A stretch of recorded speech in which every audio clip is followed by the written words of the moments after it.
recording? Mm-hmm. Alright.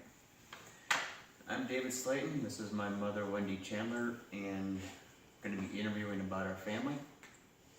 So the first question is, where did our family come, or actually, when did our family come to the United States and where did they come from? So our family all came to the United States in the World War I era. They came from different places. The only part of our family that was actually here in the United States was my mother's father. And his family is from Kansas. And they've been here indeterminate amount of time. Nobody really knows. But my mom's mother came here from San Marino, Italy. She was born here. Her parents came here, Ben and Rosa, in about 1918 to 1920, somewhere in that area.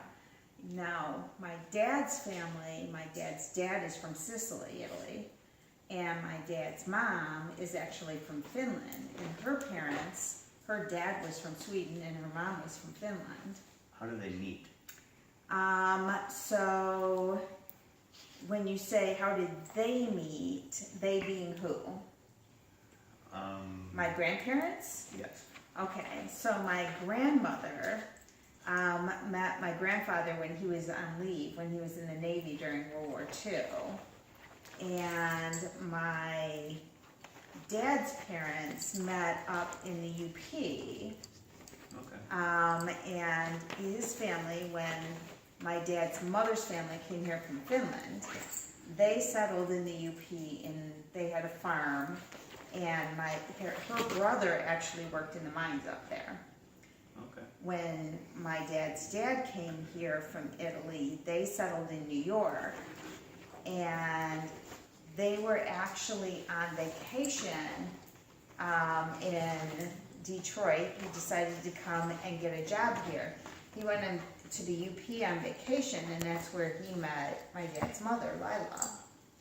So, and actually, when Joe came here from Italy, my dad's dad, he brought his 5 siblings here. He worked as a busboy and raised money to bring his siblings here. So he brought his 5 younger siblings here from Italy because they were starving to death in Italy. Really bad times between World War I and World War II.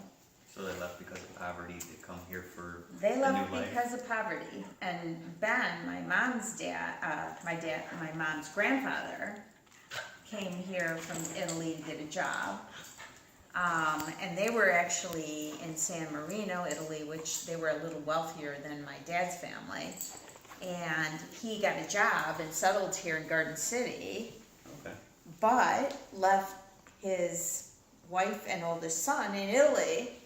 Wow. She got on a ship with a little baby boy and sailed here, found him, moved in with them, and kind of kept her eye on him ever since. Now, how long would the trip have taken back then? Weeks by ship.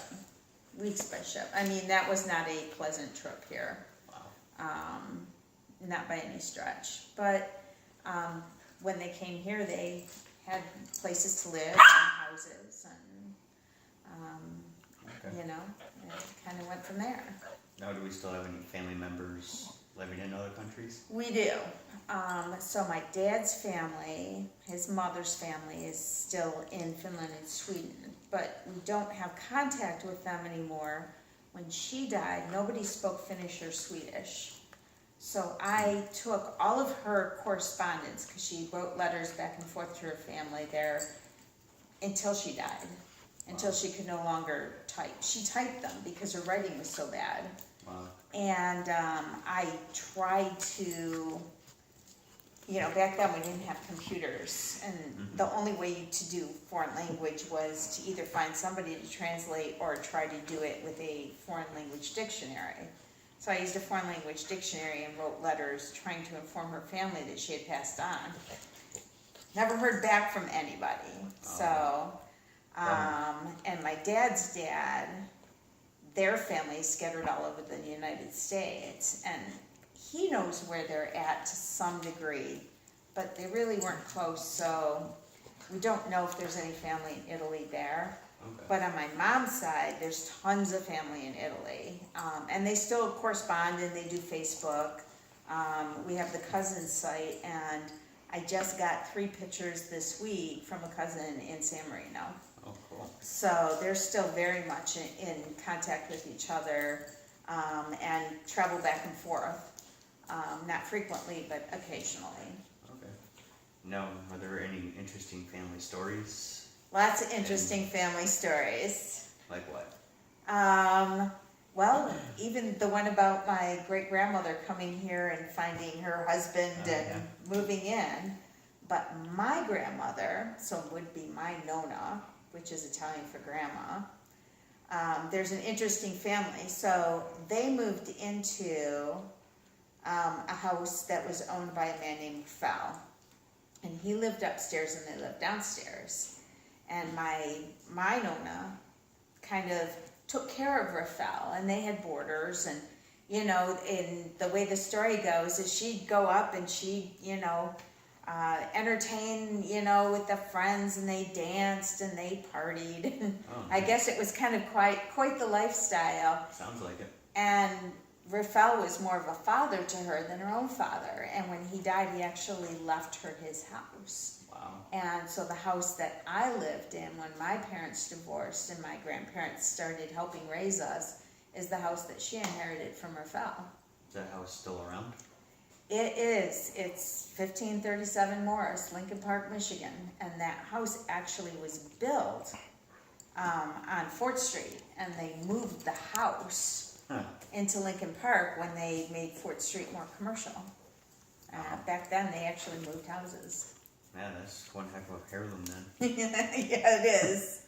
Do we have any others besides a moving house? Lots of stuff, especially pictures, lots of pictures.